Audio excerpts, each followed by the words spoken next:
నమస్తే రమగారు. నమస్తే జయ. రమగారు, హ్మ్. మనము ఒక బ్రేకింగ్ న్యూస్ చూస్తా ఉన్నాము. లడ్డూ మీద ఒక వివాదాస్పద వ్యాఖ్యలు వింటున్నాము. ఏది నిజమో, ఏది అబద్ధమో అసలు ఏం జరుగుతుందో తెలియని పరిస్థితి. ప్రతి ఒక్కరికి కూడా ఒక ఆశ్చర్యకరమైన విషయం అన్నమాట. మీ స్పందన ఏంటండి? అంటే ఇంతగా మత విశ్వాసాన్ని దెబ్బతీసేంత పని జరుగుతుందని ఎప్పుడు నమ్మలేదు జయ. హ్మ్. చాలా వింతగా అనిపిస్తుంది. నిన్న పొద్దుటి నుంచి ఆ న్యూస్ కనపడిన దగ్గర నుంచి అన్నం బాగా పోవట్లేదు. ఈ ఇన్ని సంవత్సరాల నుంచి ఎంత విశ్వాసంతోటి ఉన్నాము. కళ్ళ నీళ్ళొచ్చే పరిస్థితి కాదు. ప్రసాదం అంటే అన్నం కంటే ఎక్కువ. రోజు తినే అన్నాన్ని కంటికద్దుకోం, తినేస్తాం. ఆ పూటకి కడుపు నిండుతుంది. ప్రసాదం అనంగానే మన లోపల ఎన్ని రకాల హార్మోన్స్ రిలీజ్ అవుతాయో సంతోషంతోటి. హ్మ్. ఇన్ని కోట్ల మంది నమ్మే విషయంలో ఇంత అపనమ్మకమైన వ్యవహారం జరిగింది. కొంతకాలంగా మనం దాన్నే మహాప్రసాదంగా భావిస్తున్నామంటే ఇంత నమ్మక ద్రోహమా? ఇంత ఇంతకు తెగబడిపోతారా ఎవరైనా? హ్మ్. ఎందుకు చేయాలి ఇట్లా? పైగా ఏ దైవానికి, ఎవరికి మనం ఒక ప్రసాదాన్నో, ఒక విషయాన్నో, ఒక పూజనో అందిస్తున్నామో దానికి సంబంధించిన వ్యక్తులందరూ ఆ దైవం పట్ల విశ్వాసం ఉన్నవాడైతేనే సరైనదవుతుంది. మన ఇంట్లో ఒక పూజ చేసుకుంటాం. ఎంత శ్రద్ధగా చేస్తాం? ఓ పురుగున్న పువ్వునో, పుచ్చిన పువ్వునో పెడతామా? నైవేద్యం బాగా కుదరకపోతే పాలు పోసాం, పాయసం చేసాం, పాలు విరిగిపోతే అది నైవేద్యం పెడతారా? ఒక బాగుండని వస్తువుని మీరు నమ్మే దైవానికి చూపిస్తారా? చూపించినప్పుడు ఇప్పుడు ఇది సరైంది కాని వస్తువుని దైవానికి చూపించి అది ప్రజలందరికీ ప్రసాదంగా పంచటానికి ఎంత గుండె కావాలి? ఆ గుండె ఎంత తప్పుడుది కావాలి? అవతల వాళ్ళ నమ్మకాన్ని ఇంత దెబ్బతీయకూడదేమో అనిపిస్తోంది. ఒక వ్యక్తులు ఒకళ్ళు వీళ్ళు అని పేర్లు పెట్టలేకపోతాం జయ. ప్రతి వాళ్ళు నిబద్ధతతోటే పనిచేయాలి.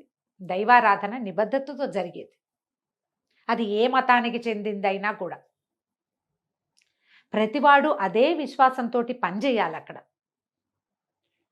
మనం నమ్మటం కంటే దైవాన్ని ఎక్కువ నమ్ముతాం కదా. నమ్ముతామా? అంతే కదా! మరి ఇప్పుడు ఆయన ప్రసాదము ఆయన దగ్గర నుంచి ఇది వెనక్కి తిరిగి మన చేతికి వచ్చిందంటే చాలామంది తలస్నానం చేయకుండా తిరుమతి ప్రసాదం తీసుకోరు.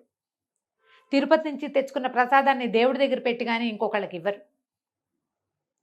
అంత గౌరవించదగిన వస్తువుని మనం సరైంది తీసుకోలేదేమోనన్న భావన ఎంత బాధిస్తుంది.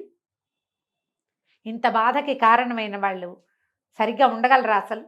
ఇంతమంది మనకు దుఃఖం కష్టం అంతా ఇప్పుడు ఒక ఇన్ని సంవత్సరాల నుంచి ఇలాంటిది ఏదో జరుగుతోందంటే ఇన్ని సంవత్సరాలు మనం ఎన్నిసార్లు తిరుమల వెళ్ళాం, ఎన్నిసార్లు ఆ లడ్డూ ప్రసాదాన్ని మనం తెచ్చుకుని తిన్నాం, మనం అందరికీ పంచిపెట్టాం. ఎవరెవరో 2 లడ్డూలు తెచ్చినా తలా ఒక చిన్న చిన్న పొట్లమైనా ఇస్తాం కదా. ప్రసాదం అంటే చెప్పులు విప్పి కళ్ళకద్దుకుని తింటాం కదా. అన్నం కూడా చెప్పులేసుకుని తినేస్తున్నాం మనం. అవును. దేశమంతా కూడా బఫేలకు వెళ్తున్నాం, హోటళ్ళకి వెళ్తున్నాం. కానీ ప్రసాదాన్ని బూట్లతోటి అపరిశుభ్రమైన చేతులతోటి ఎవరైనా తీసుకుంటారా? అంత శ్రద్ధగా చేయవలసిన దాన్ని అదే శ్రద్ధతోటి అందించడానికి ఏ సంస్థ అయినా ఎందుకు ప్రయత్నం చేయకూడదు? ఎందుకు చెయ్యలేదు? భారతదేశం కాదు, ప్రపంచంలో ఉన్న అందరు భక్తులు ఈ సంస్థలని ప్రశ్నించాలని ఉంది నాకు. ఇంత నమ్మక ద్రోహం చేస్తారా? భగవంతుడి పట్ల నమ్మకాన్ని తీసేయటమే కదా ఇది. ఇంత లోపల దెబ్బ కొట్టచ్చా? నువ్వు వీపు మీద 2 దెబ్బలు కొడితే పోతాయి. ఇది ఆత్మలో కొట్టే దెబ్బలు ఎట్లా పోతాయి? నమ్మకం మీద, విశ్వాసం మీద కొట్టే దెబ్బ పోతుందా? నమ్మగలమా ఇంకా? ఎక్కడ ఏ ప్రసాదం తీసుకున్నా అయ్యో ఇదేమిటో, ఏం తింటున్నామో అనిపిస్తుంది కదా. ఎంత బాధగా ఉందంటే టీవీ చూస్తుంటే కడుపులో దేవేస్తుంది. ఇది మనం తెచ్చి పంచాం కదా, మనం తీసుకున్నాం కదా, ఇది తప్పు కాదా? దేనికోసం చేస్తారు? ఏది శాశ్వతం ఇక్కడ? నమ్మకం ఒక్కటే కదా శాశ్వతమైంది. అంతే కదా. ఈ అశాశ్వతమైన వాటి కోసం శాశ్వతమైన భగవద్భక్తిని మనం ఎక్కడికి చేరాలో, ఎక్కడి నుంచి వచ్చామో దాన్ని అవమానించటం, దాని తాలూకు గొప్పతనాన్ని తగ్గించటం ఎంత తప్పు. ఎవరైనా ఎందుకు చేయాలి ఇంత? ఒక్క క్షణం కళ్ళు మూసుకుంటే ఎక్కడికి వెళ్ళిపోతామో తెలియదు కదా మనం. దేనికోసం చేస్తారు ఎవరైనా? విచిత్రంగా వింతగా అనిపిస్తుంది. మనం చూడు, రాముడిని నమ్మే దేశం మనది. ఉమ్. సంవత్సరం క్రితం, ఏడాది కూడా కాలేదు ఇంకా, రాముల వారి పునఃప్రతిష్ఠ చేసి దేశమంతా ఉప్పొంగిపోయింది. ఇంకా అయోధ్యకి దారులు వెళ్తూనే ఉన్నాయి. కలియుగ ప్రత్యక్ష దైవమైన వాడికి ఇంత అవమానమా? 2 యుగాల క్రితం ఉన్న రాముణ్ణి మనం కొలిచి పూజించుకుంటున్నాం. ఈ యుగానికి ప్రత్యక్షమైన దైవమైన వాడిని ఇంత అవమానిస్తామా? ఎందుకు దీనికి ప్రతిక్రియ చేయలేకపోతున్నాం మనం? గట్టిగా ఎందుకు ప్రశ్నించలేకపోతున్నాం? ఇది నిజమో కాదు, ఇంకా పూర్తిగా దాని మీద నిర్ధారణ ఏర్పడిందో లేదో తెలియదు మనకి. కానీ ఆ మాట వింటేనే వింటే ఒళ్ళు జలదరించట్లా? దుఃఖం కష్టంగా ఉంది జయ. మన నాన్నని నాన్న కాదంటే ఎలా ఉంటుందో, మన ప్రసాదాన్ని అది సరైంది కాదంటే అలాగే అనిపిస్తోంది నాకు. నా వరకు నాకు చాలా పెద్ద కష్టంగా ఉంది జయ. ఇది ఎన్నో జరుగుతాయి మానవ తప్పిదాలు. మానవులు క్షణికోద్రేకంలో 100 రకాల పనులు చేస్తారు. ఆడవాళ్ళ పట్ల అవజ్ఞగా ప్రవర్తిస్తారు, వృద్ధుల పట్ల అవమానకరంగా ప్రవర్తిస్తారు, పిల్లల్ని హింసిస్తున్నారు, ఏవేవేవేవో చెడ్డ పనులు చేస్తున్నారు. ఎంత చెడ్డ పని చేసినా ప్రతి వాడికి వాడి నమ్మకం ఒకటి ఉంటుంది, ఆత్మ ఉండాలి. అది లేనిది మనుషులు మన లేం కదా, మనిషి అన్నవాడు లేడు. ఇంత ఆత్మద్రోహం చేస్తారా ఎవరైనా? ఎవరో ఒక వ్యక్తినో, ఒక మనిషినో, ఒక సిచ్యువేషన్లోనో కాకుండా పూర్తి విశ్వాసాన్ని తీసేసే పని ఇది. తప్పకుండా ఈ దోషులకి శిక్ష పడాలి. వాళ్ళు ఎవరో వెలుగులోకి రావాల్సిందే. ఒకవేళ ఇలాంటిది ఏదీ జరగలేదు అంటే ఊపిరి పీల్చుకుంటాం మనమంతా. ప్రపంచంలో ఉన్న ప్రతి భక్తుడు ఊపిరి పీల్చుకుంటాడు. అలాంటి రోజో ఇలాంటి రోజో తప్పకుండా ఇది జరిగి తీరాలి, తెలిసి తీరాలని అనిపిస్తుంది. ఇప్పుడు ఇంతకాలం తిన్నాం, మన విశ్వాసం దెబ్బతినిపోయింది కదా అంటే భగవంతుడు ఉన్నాడు కాబట్టి బయటపడింది. లేకపోతే తెలియకపోతే మనం ఇలాగే ఉంటాం కదా ఈ చీకట్లోనే. అంతేగా. భగవంతుడికి నివేదన చేసేది కానీ, ప్రసాదంగా వినిమయం చేసేది కానీ, సరైనది చేస్తేనే మనకి ఏదైనా దానివల్ల ఫలితం లభిస్తుంది. సరైంది కానప్పుడు చేసిన పనికి ఏ ఫలితము లభించదు. మన శాస్త్రాలు చెప్పేది అదే కదా. ఎవరైనా ఇది గుర్తెరిగి ప్రవర్తిస్తేనే మంచిది. లేకపోతే ఈ రామాయణపు గాథల్లో ఒక కథ చెప్తారు. ఒక కుక్క వీడెవడో నన్ను కొట్టాడు అని రాముల వారిని అడుగుతుంది. శిక్ష వేయొద్దు ఇతనికి, ఇతన్ని దేవాలయాల మీద అధికారిగా నియమించు, తప్పు చేసిన వాడిని, దైవ ద్రవ్యం తిన్నవాడు కుక్కై పుడతాడు, నేను అలాగే పుట్టాను, వీడు కూడా కుక్కలా పుడతాడని చెప్తుంది. దైవ ద్రవ్యాన్ని అపహరించిన వాడికి ఏ జన్మ వస్తుందో మనకి గ్రంథాల్లో చెప్పబడింది. ఆ దారికి వెళ్ళొద్దు ఎవరైనా సరే. సరైన దారిలో వెళ్తే మీ విశ్వాసము దెబ్బతినదు, మా విశ్వాసము దెబ్బతినదు.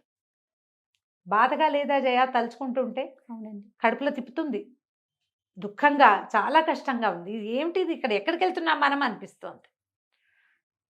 జనరల్గా నేను ఇలాంటి వాటికి దేనికి మాట్లాడను. ఇది ఎంత పెయిన్ఫుల్గా ఉందంటే 2-3 సార్లు మాట్లాడేసరికి చేతులోనికి కళ్ళలోంచి నీళ్ళు వచ్చేస్తున్నాయి. ఇదే తిన్నాం మనం అనిపిస్తోంది, పంచాం అనిపిస్తోంది, ఇంత పని చేయించారు మనతోటి అనిపిస్తోంది. ఎందుకు వాళ్ళు బాగుండాలి? వాళ్ళకు కూడా సరైన సమాధానం లభించాలి కదా ఎవరికైనా కూడా.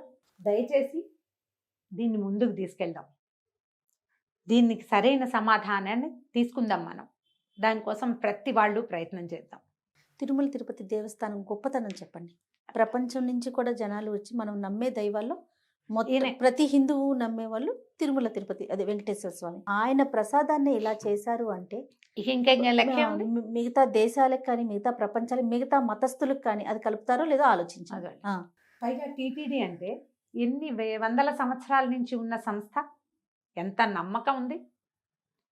ఈయన కలియుగ ప్రత్యక్ష దైవం అంటే మనమేనా, మన భారతదేశంలోనేనా? ప్రపంచపు నలుమూలల నుంచి వచ్చే వాళ్ళ ఫారినర్స్ కనపడతారు, ఇతర మతస్థులు కూడా కనిపిస్తారు. ఇతర మతస్థులు ఇచ్చినటువంటి బంగారు కమలాలతోటే సహస్రదళ పాద పద్మారాధన చేయించుకుంటాడు స్వామి. మన మతం వాళ్ళు ఇచ్చినవి కాదవి. ఎన్నో మత విశ్వాసాలన్నిటికీ ఆలవాలంగా ఉండేటువంటి మహాస్వామికే ఇటువంటి అన్యాయము, ఇటువంటి అవమానము జరిగితే ఎంతమంది కోట్ల మంది భక్తుల మత విశ్వాసాలని మీరు దెబ్బతీసినట్టే కదా. ఇప్పుడు ఇంత పెద్ద దేవాలయము, ఇంత పెద్ద ధార్మిక సంస్థ, ప్రపంచంలో అత్యుత్తమ ధార్మిక సంస్థల్లో ఒకటిగా, రెండోది నాకు తెలిసి. ఇంత గట్టి ఇది ఉన్నప్పుడు, ఇన్ఫ్రాస్ట్రక్చర్ ఉన్న చోటే ఇలాంటి పని జరిగితే ఇక చిన్న చితక దేవాలయాల్లో ఇంకా ఎలాంటివి అయిపోతాయో.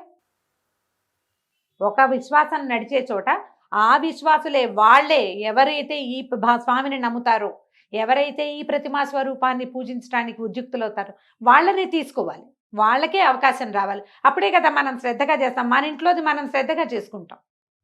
పరా ఇంటి వాడికి మన ఇంటి మీద శ్రద్ధ ఎందుకు ఉంటుంది? వేరే వాళ్ళు ఎవరు రాకుండా ఉంటేనే ఇది సరిగా కుదరచ్చు బహుశా. ఆలోచించండి. టీటీడీ లాంటి సంస్థ నుంచి దీన్ని ఎక్స్పెక్ట్ చేయలేం మనం. ఇప్పుడు ఇది సంస్థ కూడా ఉంది కదా, మరి ఇందులో ఎవరో పై వాళ్ళు వచ్చి చేయలా, మీరు చేసిందే. మరి ఇంకొంచెం జాగ్రత్తగా చేసి ఇంకా కొంచెం ప్రజల్ని భగవంతుడి వైపుకి చేర్చే విధానాన్ని చూడాలి కదా. ఇప్పుడు మన సంస్థను తప్పు పట్టడం కాదు, కానీ ఇంత పెద్ద బ్లండర్ జరిగింది అంటే మరి ఏమనాలి దాన్ని? ఎక్కడ అజాగ్రత్త జరిగింది, ఎక్కడ మీరు ప్రమత్తత కోల్పోయారు, లోపం ఈ జరిగిందని లోపం ఎక్కడ ఇంత లోపభూయిష్టంగా ఉందా మన సంస్థ? ఇంత పెద్ద తప్ప ఏదో ఒక చిన్నదో పొన్నదో కాదే మహాప్రసాదం. తిరుపతి లడ్డి పేటెంట్ ఉన్న ఇది కదా, ఎన్నాళ్ళైనా పాడయ్యేది కాదమ్మా ఇది వరకు. ఇప్పుడు తొందరగా వాసన ఎందుకు వచ్చింది, తొందరగా ఎందుకు చెడుతోంది ప్రసాదం? ఎక్కడ పైగా ఇదివరకట్లాగా చేతులతో చేసేది కాదే, ఇప్పుడు చాలా మెషినరీ అవి కూడా వచ్చినాయి, మనం అప్పుడప్పుడు చూస్తున్నాం. అవును, మరి ఇంత ఉన్నప్పుడు ఈ కాస్త నిర్వహణ లోపమో, జాగ్రత్త లోపమో, టెస్టింగ్ లోపమో ఎందుకు జరగాలి? ఇన్ని వేల మందికి అన్నం పెడుతుంది టీటీడీ, ఎంతమంది ఉద్యోగులు ఉన్నారు? మీరందరూ మీ ఆత్మల్ని ప్రశ్నించుకోవాలి కదా. ఇప్పుడు మేమందరం ప్రశ్నించుకుంటున్నాం, భక్తులందరూ ప్రశ్నించుకునే పరిస్థితి వచ్చింది. ముందు సంస్థ మీద ప్రశ్నలు ఏర్పడి సంస్థాగతమైన మార్పులు ఏవైనా సరైనవి చేస్తే ఇలాంటి పొరపాట్లు జరగకుండా ఉంటే, విశ్వాసాన్ని దెబ్బతీసే ప్రయత్నం చేయకండి.